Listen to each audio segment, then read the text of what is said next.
দেখুন, বাংলাদেশের মানুষ তো পরাধীন ছিল এবং আমরা যে পাকিস্তানের বিরুদ্ধে সংগ্রাম করেছিলাম তখন কিন্তু দেখবেন একটা বড় পোস্টার ছিল, পূর্ব বাংলা শ্মশান কেন। তার মানে তারা আমাদেরকে শোষণ করছিল, আমাদের কোনো মানবিক মর্যাদা ছিল না। তা আমরা একটা মর্যাদা সম্পন্ন মানুষ হতে চেয়েছিলাম, আমরা একটা গণতান্ত্রিক অসাম্প্রদায়িক শোষণমুক্ত বাংলাদেশ চেয়েছিলাম। 55 বছর পরে এসে দেখি যারা ক্ষমতায় ছিল পালাক্রমে তারা মানুষের এই স্বপ্ন পূরণ করতে পারেনি, বরঞ্চ 26 সালে দেখছি মুক্তিযুদ্ধ বিরোধী শক্তি তারা আজকে বহল তবিয়াতে আছে।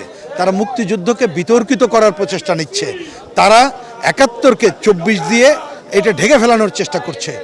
এবং বিগত দিনের যে অন্তর্বর্তীকালীন সরকার ছিল সেই সরকারের সময়ে আমাদের মুক্তিযুদ্ধ ইতিহাস ঐতিহ্যের উপরে আক্রমণ পরিচালিত হয়েছে। আমি আশা করব বর্তমান সরকার মুক্তিযুদ্ধের ইতিহাস ঐতিহ্য পুনর্নির্মাণের উদ্যোগ নেবে এবং মুক্তিযুদ্ধকে রাজনৈতিক স্বার্থে ব্যবহার করবে না।